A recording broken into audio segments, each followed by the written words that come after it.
হ্যাঁ, hello friends, আজকে আমি রান্না করবো ডিম আলু আর কফি দিয়ে ঝোল। তার জন্য আমি কী কী নিয়েছি দেখিয়ে দিচ্ছি। এখানটায় ডিম ভেজে রেখেছি, এখানটায় ফুলকপি ভাজা, এখানটায় আলু ভাজা, আর এখানটায় হচ্ছে কিছু মশলা বেটে রেখেছি, টমেটোর, পেঁয়াজ, আদা, রসুন আর শুকনো লঙ্কা বেটে রেখেছি। আর গুঁড়ো মশলার মধ্যে হলুদ আর লবণটা নেব।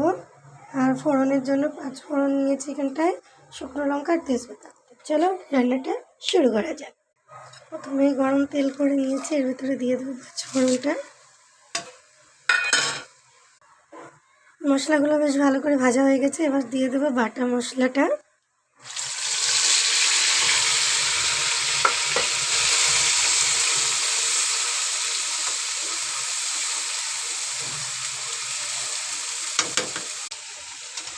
মশলাটা আস্তে আস্তে করে ভাজা হয়ে যাচ্ছে, এবার দিয়ে দেবো হলুদ আর গুঁড়ো লঙ্কার গুঁড়ো।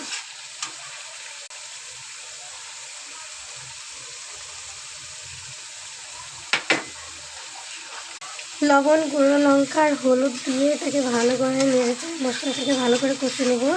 আর একটা কথা, এখানটায় আমি কোনো রকমেরই আদার্স গুঁড়ো মশলা আমি ইউজ করিনি, যেমন কি ধনে গুঁড়ো, গরম মশলা গুঁড়ো, এসব কিছুই আমি এর ভেতরে দিইনি, এখনো দিইনি মানে দেবো না। মশলাটাকে এবার ভালো করে কষে নিয়ে চারিদিক দিয়ে তেলটা যখন ছাড়বে তখন দিয়ে দেবো ভাজা রেখা কফি আর আলুগুলো। মশলা কষা হয়ে গেছে, এবার দিয়ে দেবো এর ভেতরে কফি আর আলু ভেজে রাখা। আলু কফিটা দিয়ে এবার ভালো করে নাড়াচাড়া করবো 5 মিনিট। তারপরে এখানটায় জল গরম করছি, জল গরমটার ভেতরে দিয়ে দেবো, কারণ ঠান্ডা জল দিলে সেই টেস্টটা আর আসবে না। আর এখানটায় হচ্ছে ছেলে ধনিয়া পাতাগুলো বেছে দিচ্ছে। হ্যালো করো, হ্যালো। সবজিটা ভালো করে কষানো হয়ে গেছে, এবার জলটা ঢেলে দেবো। জল ঢালা হয়ে গেছে, এবার একটু ভালো করে নেড়ে চেড়ে 10 মিনিটের মতো ঢাকা দিয়ে ফোটাবো। তারপরে এই ভেজে রাখা ডিমগুলো দিয়ে দেবো। 10 মিনিট হয়ে গেছে, এবার এই ডিমগুলো দিয়ে দেবো এর ভেতরে সব নেড়ে ছেড়ে আরও 5 মিনিটের মতো ফোটাবো।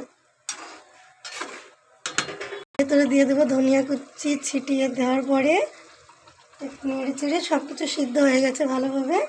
এবার একটু ঘি দিয়ে দেবো, হয়ে গেছে দেওয়া। এবার এটাকে ভালো করে মিক্স করে এবার গ্যাসটা অফ করে দেবো। রান্নার পরে কি সুন্দর একটা কালার হয়েছে, যেমন কালারটা সুন্দর হয়েছে তেমন খেতেও অসাধারণ হবে। তো তোমরা একবার ট্রাই করে দেখতে পারো, খুব সুন্দর লাগে। টাটা।